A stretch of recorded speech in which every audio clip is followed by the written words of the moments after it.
Welcome to the first Forgetmenaut commentary. I'm actually really excited to do this because A, I really like talking about movies, and B, I really like talking about what went on in things that I've made, just because like movie trivia is really fun.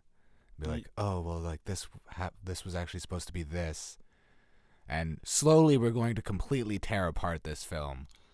I thought you just like talking up your own ego. A little bit, but... Was that too podcasty? No, because we're not started watching it, so let's begin. All right, 3, 2, 1. So basically this was always... Oh, good job. So basically this was always there, like written, but this monologue bit that Angel's saying wasn't actually written by me. It was written by Tom Errington and actually shaped a lot of the tone that ended up coming from the film because he wrote that blog, and I basically based the frame and setting on the film a lot from that. That was 2 different shots, the going behind the head. Yes. Done by Chapman. Hopefully I'm pronouncing his name. It's not like some funny, like, Chapman or something. But he was a great cinematographer for us.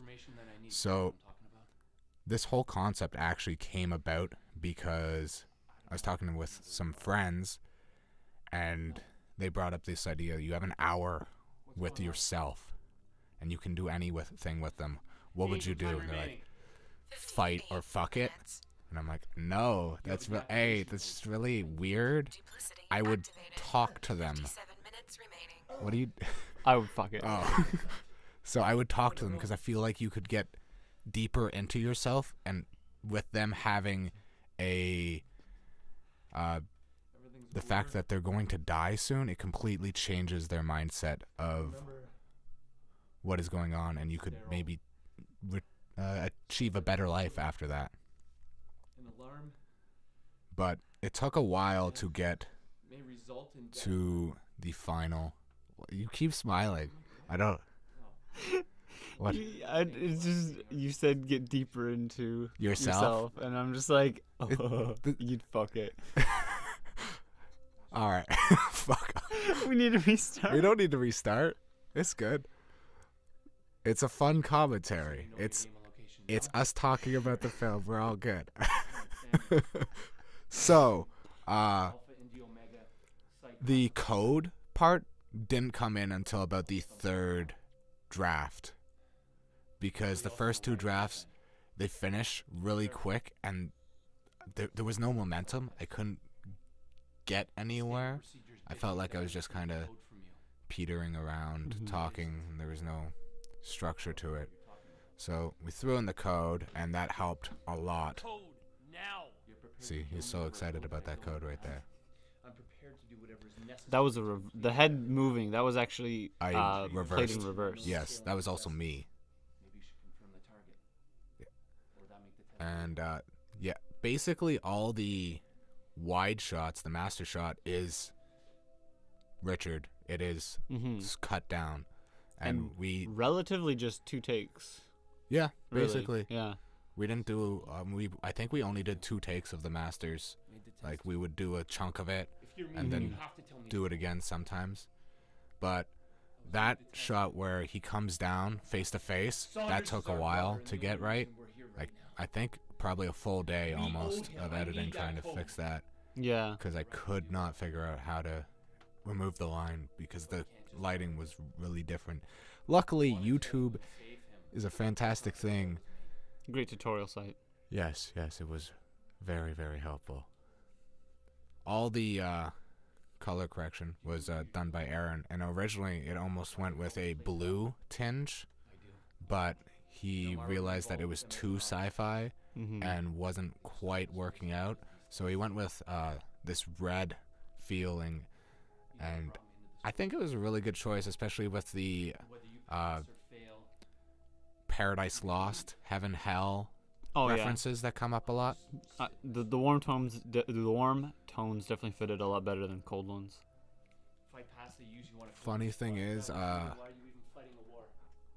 hadn't read Paradise Lost when I wrote the script.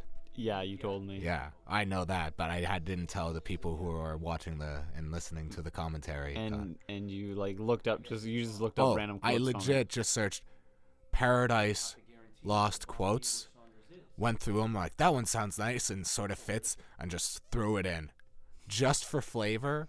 And I like to create a piece of art that usually, for me, I know what it is, but creates different feelings for other people, how they feel. Like, if Duplicate is actually malicious or not. That was a thing that we talked about on set quite a bit. Like, is he actually actively trying to harm Samuels, or is he trying to help him? Mm-hmm. And really, it comes down to a mix of both, because he made to test people. Yeah. I personally think of him as like, innocent newborn. He's just like trying to find his way. Yeah. But it's really is up to interpretation. Mm-hmm. So this shot bugged me. We didn't have the proper shot that I wanted to use, so I had to stay in this master. So you get this really shitty like sit down that breaks the acting, because you can clearly see him like positioning himself, but there was supposed to be a cut there, but I didn't have the footage, so we just got stuck. Yeah. And yeah, I was like, hopefully they'll just pay attention to Duplicate and not notice it. Meanwhile, Woody's like, yeah, it was really awkward watching him slide down the wall. Well, like, oh, great, thanks, man. We filmed it all in literally like 3 days. 3 days. So there was ended up being a lot of missing. We missed actually only a couple, really, and only one that would have broke the film, which I had to reshoot later. Also, coming up is, I think, the first piece of ADR. The other stuff, there's some wild sound that's thrown on top of. There's some ADR we did that day. Yeah, well, I mean, that's wild sound, which we just like sound we got there, but ADR is additional recording, which we did after the fact and matched up with his stop, because originally it was like stop. Look, we both want the same. But now it's a nice stop, and you can't even tell. It's really nice. He did a great job syncing up with that. It's not the only way to get info, especially not reliable info. I've talked a lot, Connor. You could talk, man. Man, it's your baby.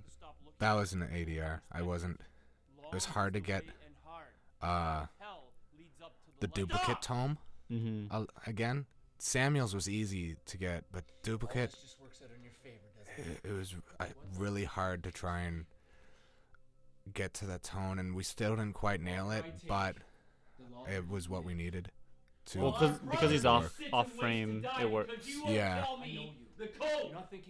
Also, the way these synced up for the most part was really surprising. Yeah. I thought there was going to be a lot more work. There was a lot of positioning, but we didn't have to do too much like messing with like time codes on the other shots while the first one was finishing its line or anything like that. No, for the most part, it was usually just like positioning it so that it would be this one, and then that finishes and the other line starts.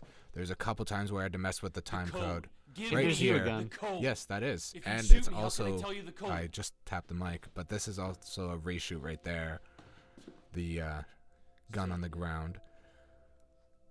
So I added this in because I was hoping that it would raise the stakes, and originally I really wanted to do the film in real time. Serpent protocol initiated. So like 1 minute was 1 minute.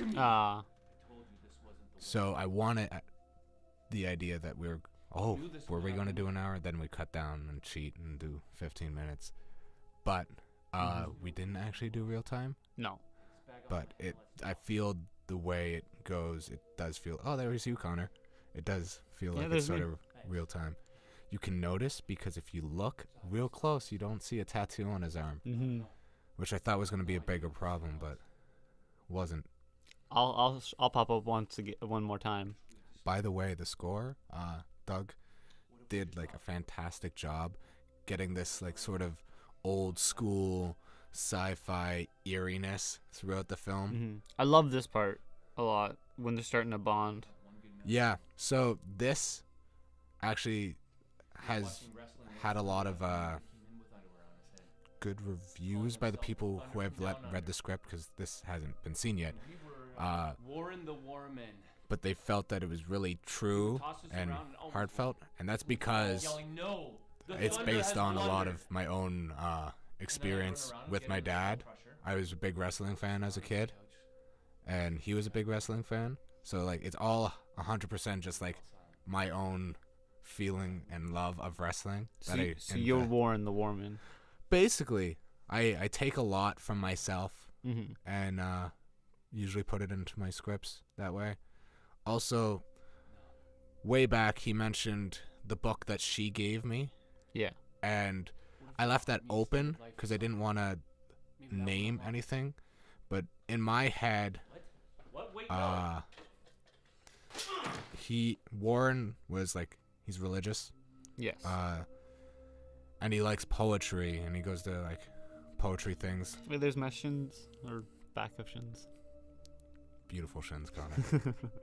But he goes to poetry things, and he meets this girl, and she introduces him into Paradise Lost, and that's just like this perfect meld of religion and poetry for him. So he falls in love with this book, and that's why he quotes it so much. Like 8 times. Yeah, and that's the she he refers to. Never can true reconcilement grow. And this, I think he says, this actually was changed the day before filming the ending. Yes. Yeah. Yeah, it was. We were rewriting it on set. Yep. The ending was changed probably a total of 5 times on the final draft.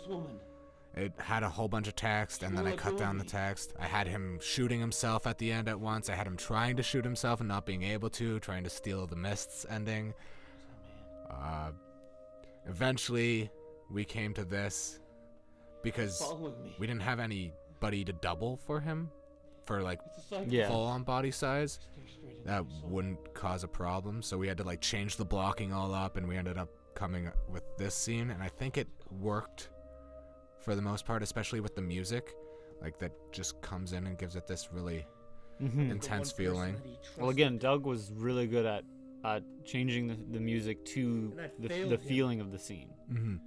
This take here too looked at him, he was reminding me. Was actually our last take. We weren't quite getting it I'm not gonna run beforehand, when on that very last take of this scene, he nailed it. Sierra 4 uniform November Delta. We also did the takes relatively in order. So Yeah. This would have been like the last shot. For the most part, we shot chronologically. I like to do that, but eventually I'm not going to get to, and it's going to be really frustrating. Yeah. It was a mess of a shoot trying to remember which shots we did do and which shots we didn't, because you shot basically the same script twice on either side. And also, we got the voice actor from a website called Behind Sorry, I can't be what you want me to be. the Voice Actors. Almost forgot it. And it's a great place if you're looking for voice actors or want to do voice acting. You yourself do a lot of voice acting on there. A little bit of voice acting on. I wouldn't say a lot. I'd say like a little bit. Enough that I'm happy. I'd like to do more, but I don't have a computer at the moment. So that I was trying to give it a feeling that it was, of course, like you were watching like the actual. Yeah, that's the test. Yeah. So you're going to see the special thanks come up. Those are to anyone who read the script, gave any opinions on it. Hudson and Michael were their friends who were talking about fucking or fighting the clones originally. Tom Errington, because he wrote that monologue, which helped change, set up a lot of the film.